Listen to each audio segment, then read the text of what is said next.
வணக்கம் உழவன் மகடு நேயர்களே, மூவா அவர்களின் தம்பிக்கு கடிதத்தில் இப்பொழுது 2வது கடிதம் என்ன சொல்கின்றார்? அந்த கடிதத்தில் அதன் வழியாக அவரின் தமிழ்மொழி பற்றினையும் தமிழுக்கு அவர் ஆற்றிய தொண்டினையும் காண்போம் வாருங்கள். அதாவது கடிதத்தில் அறிமுக உரையாக தம்பிக்கு என்னும் தலைப்பில் அக்கால அரசியலின் அடுக்குமொழி மேடைப்பேச்சு உணர்வுபூர்வமான அணுகுமுறைகளால் தூண்டப்படும் இளைஞர்களை சற்று நிதானம் கொள்ளச் செய்து சிந்தித்து நடைபயிலச் சொல்வதோடு உட்பகை குறித்தும் அறிவிக்கும் சிறப்பான மடல் இது. இது அக்கால அரசியலுடைய மேடைப்பேச்சு உணர்வுபூர்வமான சொற்கள் இதெல்லாம் இளைஞர்களை சற்று நிதானம் கொள்ளச் செய்கின்றது. சிந்தித்து அதன் வழி நடைபயிலச் செல்கின்றது சொல்வதோடு உட்பகை குறித்தும் அறிவிக்கும் சிறப்பான மடல் இது. உட்பகைன்னா நம்முடைய மொழிக்கு எப்படியெல்லாம் பகை ஏற்படுகின்றது, நம் தமிழர்கள் எப்படியெல்லாம் பாதிக்கப்பட்டிருக்கின்றோம் என்பதை கூறும் மடல் கடிதம் இது. வாருங்கள் கடிதத்திற்குள் செல்லலாம். அன்புள்ள எழில், உன்னுடைய தமிழ் பற்றையும் தமிழ்நாட்டு பற்றையும் போற்றுகிறேன், வாழ்த்துகிறேன். ஆனால் இன்றைய கடிதத்தில் நீ எழுதியது போன்ற வீண் கனவு மட்டும் வேண்டாம். மேடைப்பேச்சு நம்முடைய உணர்ச்சி வெள்ளத்திற்கு பெரிய வாய்க்காலாக இருந்து ஆத்திரத்தை தணித்து வற்றச் செய்து நம்மை சோம்பேறிகளாக ஆக்குவது போல் இப்படிப்பட்ட வீண் கனவுகள் நம்மை வீணர்களாக ஆக்காமல் இருக்க வேண்டும் என்ற எண்ணத்தால் இதை குறிப்பிடுகின்றேன். வேறொன்றும் தவறாக எண்ண வேண்டாம். முதல் கடிதத்தில் என்ன சொன்னார்? நிறைவாக மேடைப்பேச்சு, அதுக்கு புகழஞ்சலி, கைத்தட்டல், இதுக்கே நாம் மனசை மனதில் எண்ணிக்கொண்டு அதற்காகவே நாம் உழைக்கின்றோமே தவிர நம்முடைய மொழி வளர்ச்சிக்கு நாம் என்ன செய்கின்றோம்? அது நம்மை விட்டு மெல்ல மெல்ல செல்கின்றது, மறைந்து வருகின்றது. அதற்கு நாம் என்ன செய்கின்றோம்? அது மாதிரி தான் ஒரு எடுத்துக்காட்டாக கூட யாழை சொன்னார். இசைக்கலைஞர்கள்லாம் பாணர்கள்லாம் யாழை போற்றினார்கள், வாழ்ந்தார்கள், வளர்ந்தார்கள். ஆனால் அதை பின்காலத்திற்கு சேமித்து வைக்க வேண்டும் என்ற அறிவு அவர்களிடத்தில் இல்லை. அறிவு மீன்ஸ் அவர்கள் அறிவு இல்லை என்று சொல்ல வரவில்லை. அவர் என்ன சொல்கின்றார் என்றால், அந்த ஒரு புரிதலான தெளிவு இல்லை. நமக்கடுத்து நம்முடைய வழியினருக்கு அது வேண்டுமே என்ற எண்ணம் தோன்றவில்லை. அப்படியே வாழ்ந்தார்கள், மறைந்து விட்டது என்று கூறுகின்றார். அதனை உலகத்திற்கு காட்டுவதற்கு விபுலானந்தர் என்பவர் ஏற்பட்டு அவர் யாழ்நூல் என்று ஒரு நூலை எழுதி அதற்குரிய ஆராய்ச்சிகளை எல்லாம் செய்த பிறகுதான் இன்று யாழை பற்றி சொல்லிக் கொண்டிருக்கின்றோம். அது பல வடிவங்களில் வளர்ந்து மாறி வந்துவிட்டது. வயலின், வீணை, இன்னும் மேலை நாட்டு வாத்திய கருவிகளாக வளர்ந்துவிட்டது. இவ்வகையில் இப்பொழுது அதைதான் சொல்லுகின்றார். அந்த மேடைப்பேச்சு என்றே நம்ம படிக்கிறோம், போய் ஆரவாரமாக பேசுகின்றோம், மேடையில் கைத்தட்டல் வாங்குகின்றோம். இந்த வீணர்களாக ஆக்காமல் இருக்க வேண்டும் என்ற எண்ணத்தினால்தான் இதை நான் இப்போ சொல்கிறேன் அப்படின்னு சொல்லிட்டு, நான் சர்வாதிகாரியாக ஏற்பட்டால் திருக்குறள் ஓதாத திருமணம் தமிழ்நாட்டில் செல்லுபடி ஆகாது என்றும், தேவாரம், திருவாசகம், பிரபந்தம் முதலான தமிழ்மறை ஓதாத கோயில்கள் தமிழ்நாட்டில் திறந்திருக்க கூடாது என்றும், தமிழில் உத்தரவு அனுப்பத் தெரியாத பட்டதாரிகள் தமிழ்நாட்டில் அதிகாரிகளாக இருக்கக்கூடாது என்றும், தமிழ்நாட்டு கவர்னரும் தமிழில் கையெழுத்து இட வேண்டும் என்றும் ஆணையிடுவேன் என்ற வீரமான எழுத்துக்களை உன் கடிதத்தில் பார்த்ததும் நானும் சோர்வு நீங்கியவனாய் தலை நிமிர்ந்த தமிழனாய் எழுந்து உட்கார்ந்தேன். ஆனால் சிறிது நேரம் எண்ணி பார்த்த பிறகுதான் உனக்கு ஏன் இந்த வீண் கனவு என்ற எண்ணம் வந்தது. மறுபடியும் சொல்கிறேன், உன் மொழிப்பற்றையும் நாட்டுப்பற்றையும் போற்றுகிறேன். ஆனால் உணர்ச்சி வெள்ளம் மட்டும் இருந்தால் போதாது. அது என்றைக்கேனும் ஒரு நாள் வடிந்து வற்றிவிடும். வற்றாத ஊற்று உன் உள்ளத்தில் இருக்கட்டும், செயல்திறன் வளரட்டும். நான் எதை வீண் கனவு என்று குறிப்பிடுகிறேன் தெரியுமா?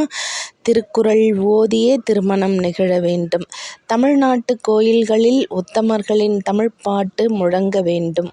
உத்தமர்கள்னா யாரு? தேவாரம், திருவாசகம் பாடியவர்கள், நாயன்மார்கள். அடுத்து அதிகாரிகள் தமிழை மதிப்பவர்களாக இருக்க வேண்டும். கவர்னர் தமிழில் கையெழுத்து இட வேண்டும் என்னும் இவைகளை ஒரு காலம் வீண் கனவு என்று ஒதுக்கவே மாட்டேன். இது உனக்கே தெரியும். தமிழுக்கோ தமிழ்நாட்டுக்கோ பகைவனாக இருப்பவன்தான் இந்த நல்லெண்ணங்களை வீண் கனவு என்று குறை கூறுவான். நம் தாயை நாம் வழிபட்டு நம் குடும்பக் கடமையை நாம் ஆர்வத்தோடு செய்யும்போது இதை தவறு என்றும் குறுகிய நோக்கம் என்றும் ஒருவன் குறுக்கிடுவானானால் அவனை பகைவன் என்று ஒதுக்குவதே கடமையாகும். நம்முடைய தாயை ஒருத்தன் நாம் வழிபட்டு நம்முடைய குடும்ப கடமை நாம் ஆர்வத்தோடு செய்யும்போது இதை தவறு, இப்படியெல்லாம் நீ செய்யக்கூடாது அப்படின்னு சொல்லி ஒருத்தன் குறுக்கிடுவானானால் அவன் நமக்கு பகைவன் தான். அதனால் அதை நீ ஏற்றுக்கொள்ள.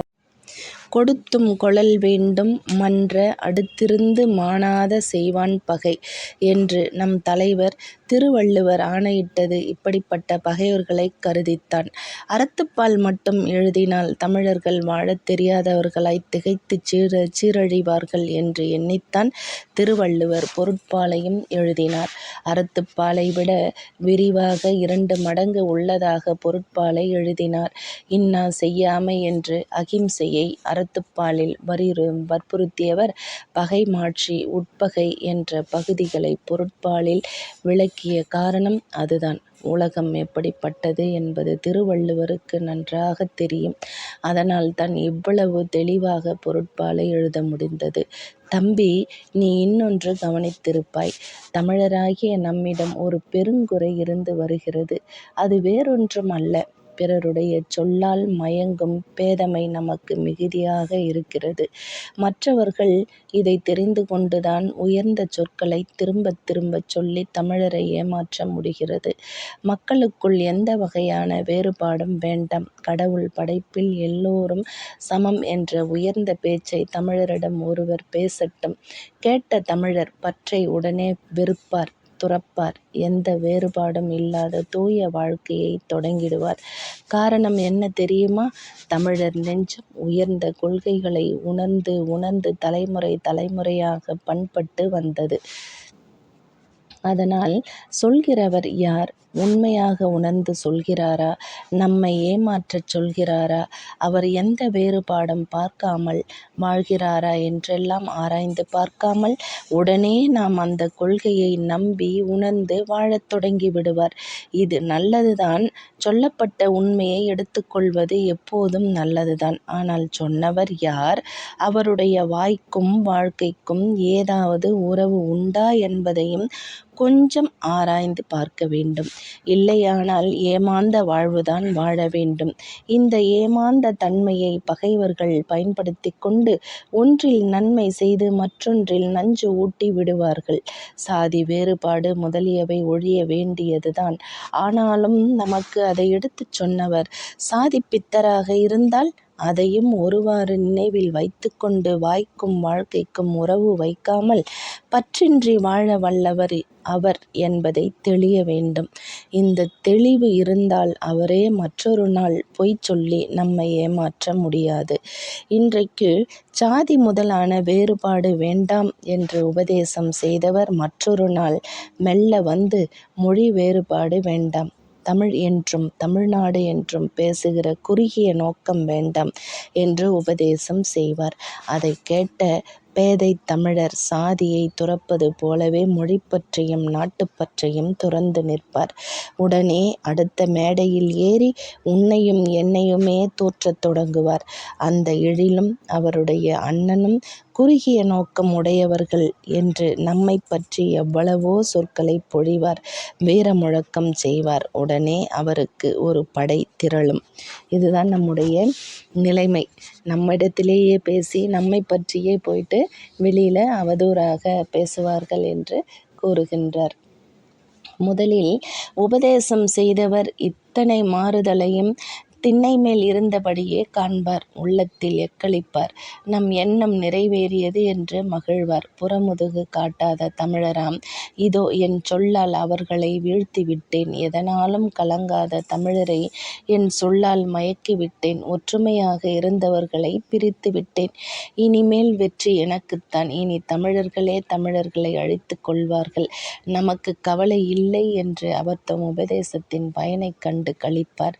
தமிழர்கள் மொழிக்காரர்கள் நாமே ஒருவருக்கொருவர் அடித்து கொண்டால் அடுத்த மொழிக்காரர் இப்படி பயனை அனுபவித்து கண்டு களிப்பார்.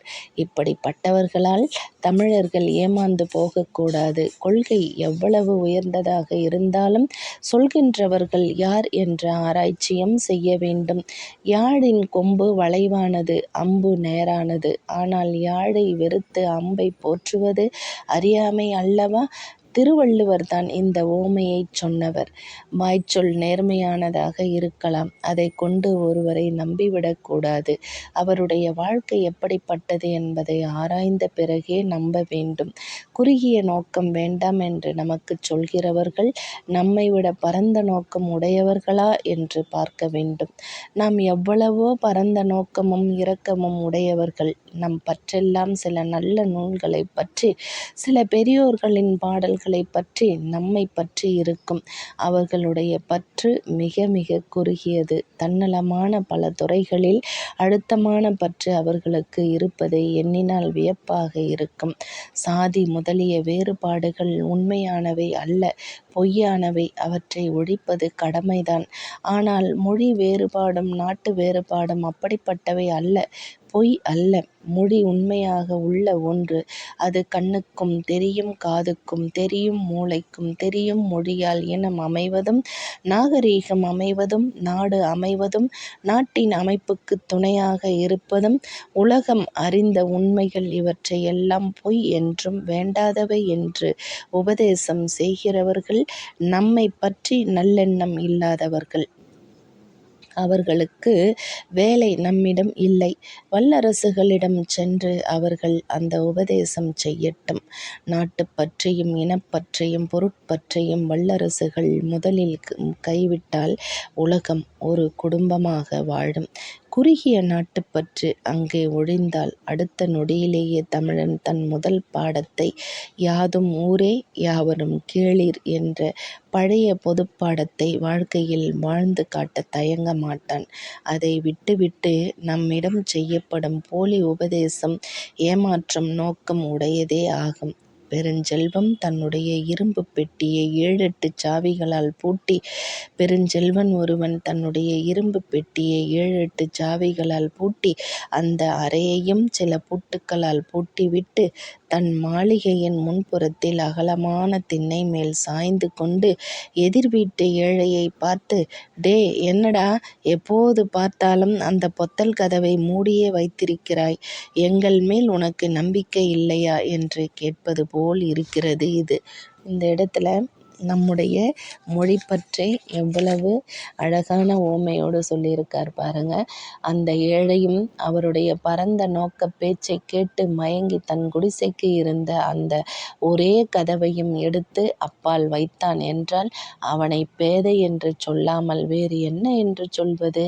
தமிழர்கள் அப்படிப்பட்ட பேதைகள் ஆகக்கூடாது என்பதுதான் என்னுடைய கவலை. பணக்காரன் அத்தனை 7 அடுக்கு பூட்டி வெளியில் வந்து உட்கார்ந்துக்கிட்டு ஏழையை பார்த்து எப்போது பார்த்தாலும் கதவை மூடிக்கிட்டே இருக்கேடா என்று சொன்னால், ஐயோ இவரே இப்படி சொல்லிட்டாருன்னு கதவையே தூக்கிடுறோம் இல்லையா? அப்படி இருக்காத.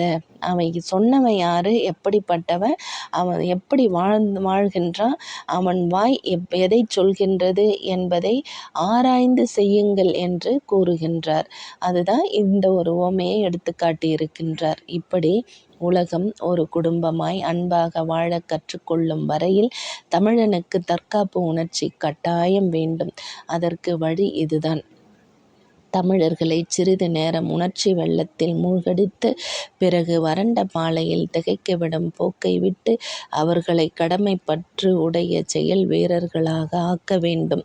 உன்னுடைய எழுத்தில் அந்த உணர்ச்சி வெள்ளத்தை கண்டதால்தான் நான் இதை குறிப்பிடுகின்றேன். நீ சர்வாதிகாரியாக ஆவது பற்றி எனக்கு தடை இல்லை. ஆனால் அந்த போதையில் மயங்கி அன்றாட கடமையை மறந்து விடாதே, மற்றவர்களையும் மறக்க விடாதே. நீ சர்வாதிகாரி ஆவதையே வீண் கனவு என்று குறிப்பிட்டேன். தமிழரின் திருமணங்களில் திருக்குறள் ஓதுவது கனவு அல்ல, அது தமிழரின் கடமை. கோயில்களில் தேவாரம் முதலியன முழங்குவது கனவு அல்ல, அது கோயில்களை தமிழால் பாடி அவற்றின் பெருமையை காத்த சான்றோர்களுக்கு நன்றியுணர்வோடு ஆற்ற வேண்டிய கடமை அது. அதிகாரிகள் தமிழில் எழுத வேண்டியதும் கனவு அல்ல. காந்தியடிகளின் கருத்துப்படி மொழிவாரி மாகாணம் கட்டாயமாக ஏற்படும்போது கவர்னர் தமிழில் கையெழுத்து இடுவதும் கனவு அல்ல. வங்காளத்திற்கு தொண்டு செய்யச் சென்று முதுமையில் 78ஆம் வயதில் அந்த நாட்டு மொழியில் கையெழுத்து இட வேண்டும் என்று வங்காளி எழுத்தை கற்றுக்கொண்ட காந்தியடிகளின் பெருந்தன்மையான நெறி அது. ஆகவே இன்று தமிழிற்கு வேண்டியது அன்றாடக் கடமையைப் பற்றிய ஆராய்ச்சியே. மொழி பற்றியும் நாட்டுப் பற்றியும் செயலில் காட்டும் முறையே நான் இப்படியானால் அப்படிச் செய்வேன், அப்படியானால் இப்படிச் செய்வேன் என்று ஆனால் போட்டுப் பேசுவது இப்போது வேண்டாம். அது வெறும் போதை, உண்மை நெறி அல்ல. எண்ணிப்பார், விளங்கும் உன் அன்புள்ள வளவன் என்று தமிழ் மொழியை பேசுவது, தமிழை ஓதுவது, திருக்குறளைப் படிப்பது, திருக்குறளை ஓதி திருமணம் செய்விப்பது, கோவில்களில் முன்னோர்களின் பாடல்களைப் படிப்பது அது என்பது கனவு என்று கருத வேண்டாம்.